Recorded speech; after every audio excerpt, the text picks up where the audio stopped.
Hello.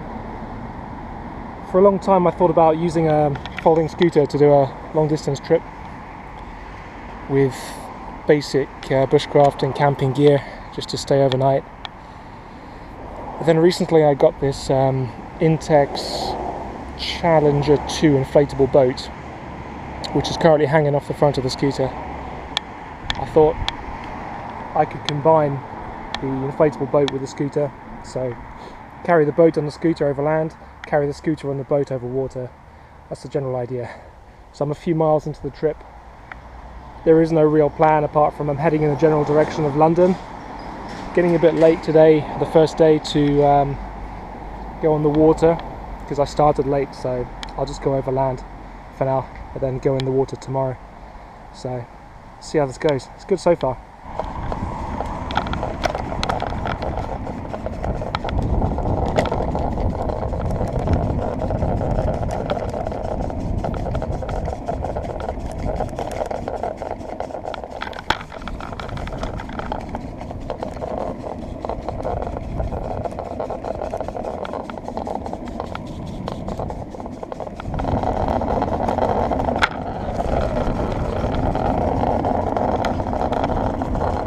With a scooter, especially with gear on your back, going uphill beyond a certain degree of incline, it's actually more efficient to walk and just treat the scooter as a trolley for the gear.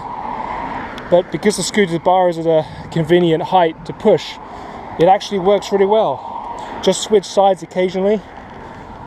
So yeah, trying to kick your way up, scoot your way up hills, it's just not as good. Might as well do a fast walk. The other thing is it's you might go a little bit slower, but you work a lot less hard, so you sweat less, which is good on trips like this in terms of cleanliness and body temperature later at night. But now it's got flat again, so I'll resume the scooting. Okay, so I've made it from just below the south end of Guildford up to the northeast side of Guildford. And I've stopped up at this sort of petrol station and shop to pick up some supplies, mainly water. That was pretty chief priority because I only had the small bottle here. I knew I'd pick some up en route with the big bottle. I got some snack bars on sale for cheap.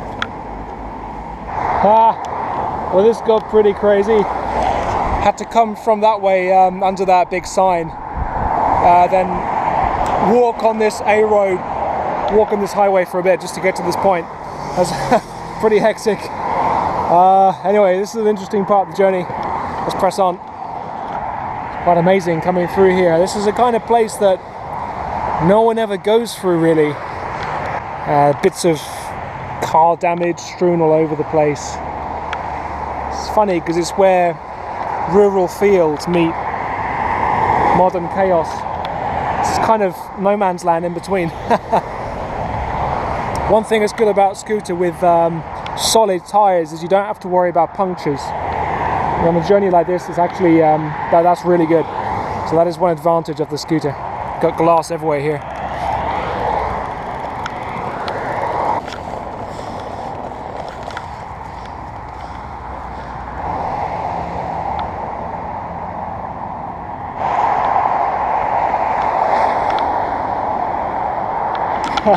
Well, that was pretty intense. I've just crossed over the A3 there, this A road. I was on the far side. You can see the moon. I waited for a good spot, crossed between traffic to the middle bit, and then had to lift over this gate thing, and then timed it again and I set off, but the worst of luck, the big water bottle happened to come off.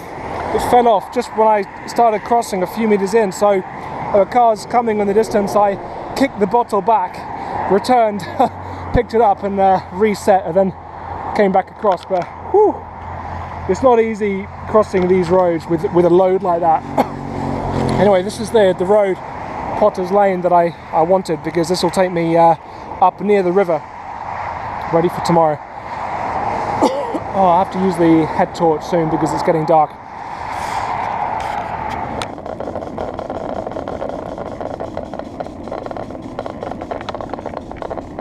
I don't have a rear red light.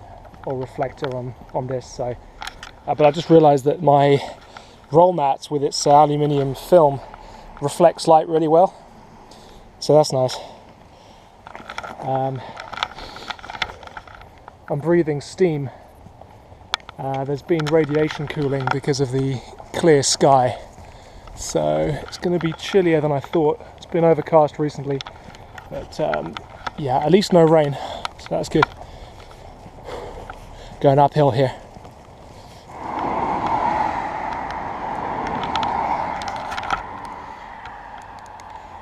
Okay, found myself a place by the river.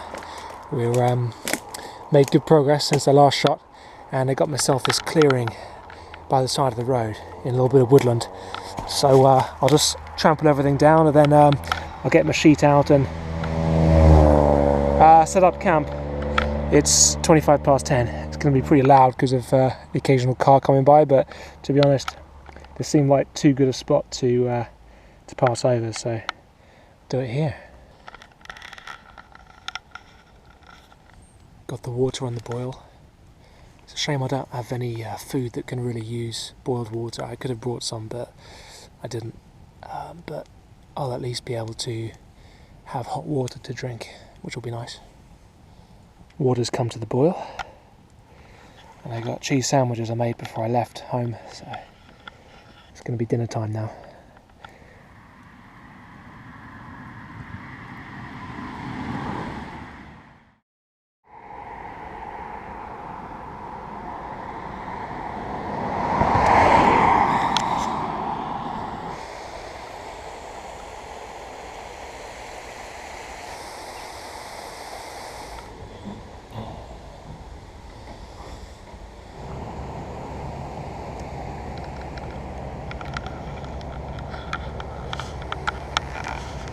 Hey, a couple of kilometres down the river. It's going really well. I really like this boat, the Intex Challenger 2. It's a really good dinghy, good for 2 people, or 1 person plus plenty of gear. Moves pretty quickly through the water. It can be nice sometimes just to row it forwards like a drift boat, like this. I'm just trying to row and hold the camera with one hand. Nice boats around here. I saw a video on YouTube where someone with the Challenger 2 suggested putting the duct tape by the rowlock just to prevent against, just to protect the boat against chafe from the oar, and that's a good idea. So I tried that and it's working. Okay, coming up to a lock now, so I'll stop filming.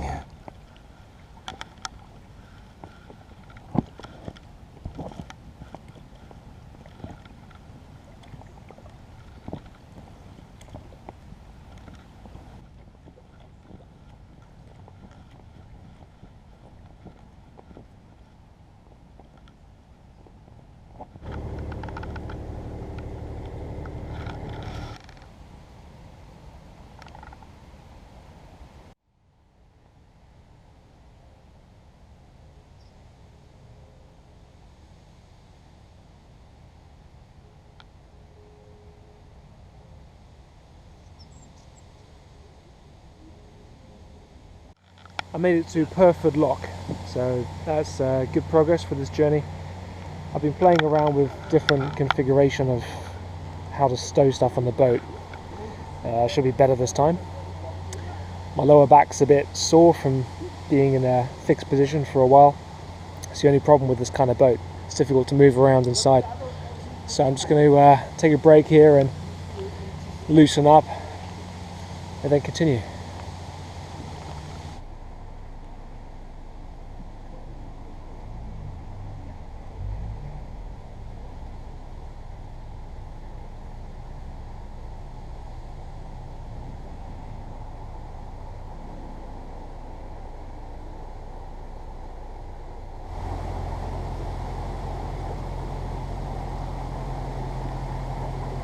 Back on the river and discovered this marina called Petrol Marina. It's amazing. It's the first time I've seen such an open expanse on the riverway. So many boats. It's incredible. You can't see everything there.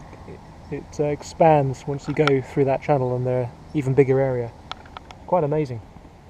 Cool to see. I really like this arrangement I've got now. It's much more comfortable. Feet either side of the bag. Scooter now at the stern of the boat. It doesn't need to be folded, so you could do this with a non-folding scooter, clearly. It just sort of suits the shape of the stern there. Attach some more things at the back under the bungee, and then secure extra stuff at the bow. The Intex, this Challenger 2 boat, has these useful tie-down points around the outside of the gunnels, so as long as your bungees aren't too sharp with the hooks, you can just bungee everything down. It's really, really practical.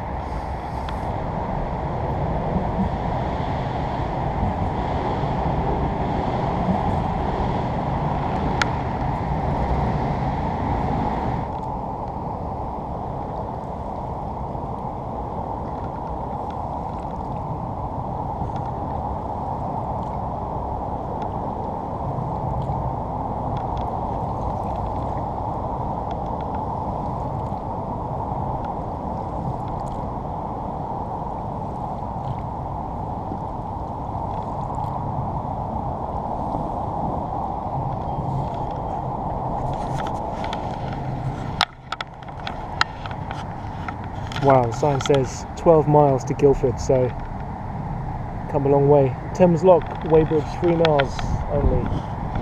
Wow. Yeah, this is real. It's really worked. Gone far. Might as well keep going.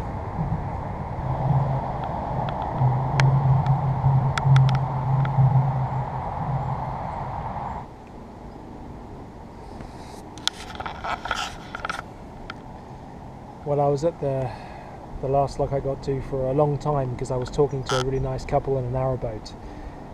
Really good to chat to them, and they looked after my gear while I popped into a shop to just get some couple of items, so that was nice.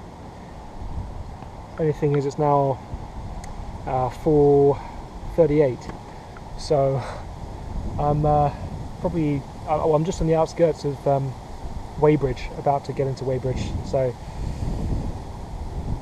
just thinking what to do. I don't know. I'll go into Weybridge and just see how it goes. I pumped the boat more fuller with air because it was a little bit soft before. I think that was part of the back issue, because now I'm feeling much better support in the back. Now it's stiffer, so I think that was the right call. Should have done that at the beginning.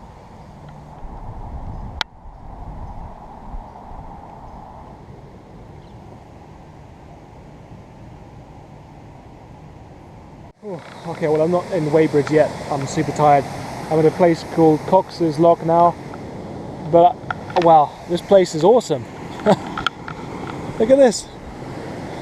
There's a normal lock here, but the weir situation is something else, and the scale is huge.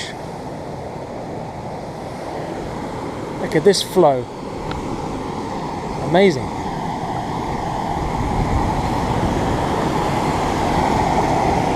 Oh, I bet some people have run that in kayaks. And the weir effectively creates this sort of side lake.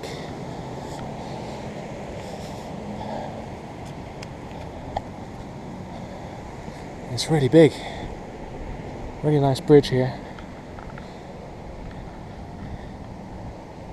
In fact, when I was coming in, I thought, oh, I'll go and check out the lake. And I started rowing towards what's basically the kind of pre-weir system. So it's a good thing I didn't go over this. I would have struggled to get back out.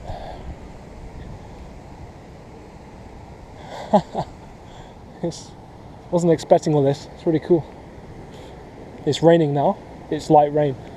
It was not forecast, but I guess it was on the cards because of all the cloud cover. So I've got to work out what to do now. Okay.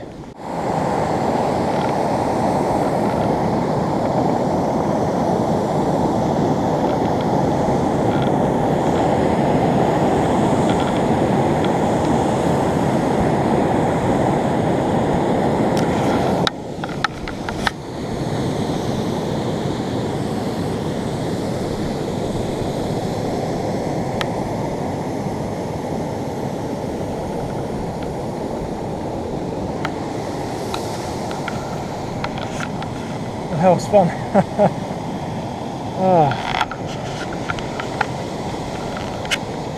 The draw sculling technique is handy for going sideways, like when you want to get come in parallel to a wall. For one arm you just hook it round your elbow like this and grab it with the hand.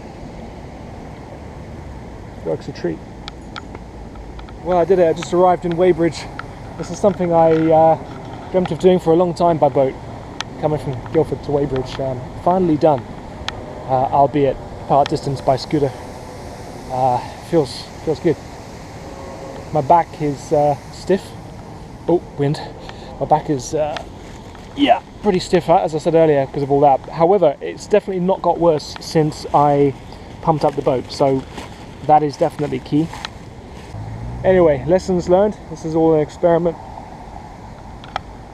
Now, what to do? Time is 18 minutes past 6. Whew, I'm so tired. Been on it all day. 1 hour sleep. Wouldn't mind finding a hotel or something. Don't really fancy roughing it again, but I might have to. Then the big picture now is looking like either I go a bit further tomorrow or get back home by train. So, okay, I'll work out what to do now. Okay, well, I had a big sit down here in Weybridge and a big think about the plan next, and I've decided to go ahead and just take the train, go to the Weybridge train station and go home. It was a very hard choice. I was in two minds about continuing or not, but using the boat with the underinflated for so long has given me that sore back, and I'd rather just go back and call it quits for now. But it was a really good success, the experiment. It was good distance travelled, really good. I thought about hotel in the area, but they were absurdly expensive or booked out. I just couldn't really justify that. So the thought of another night without proper sleeping bag, yeah, that's kind of what influenced my decision. I'll do a debrief on the kit I used and some final thoughts, and that'll be that.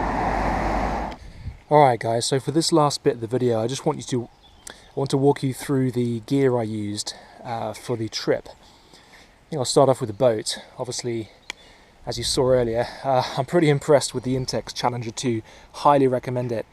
Wonderful bit of kit. Yeah, I'm actually filming this part of the video 6 months after I did the trip. Just some other projects got in the way. Anyway, but that's kind of good because you can see how the boat's held up after that length of time. I've used it again. I've used it on the river again, rather. It's been stored, different positions. Holds up perfectly fine, no issues at all. And you can see that the original tape to protect against chafe from the oars is still on there, so that adheres really well long term to the PVC, which is nice. The boat's really quick, it's lightweight, easy to set up and use. My main issue with the boat, and it's just sort of an intrinsic issue with this type of boat, is not the Boston valves, but this basic valve you have for the floor. That can be a bit of a pain to get that out once you push it all in. So what I recommend doing is just keeping a little plastic implement of some sort. I use a little plastic tire lever to sort of get in there and help you actually pull the plug out. That's the only thing I'd really say.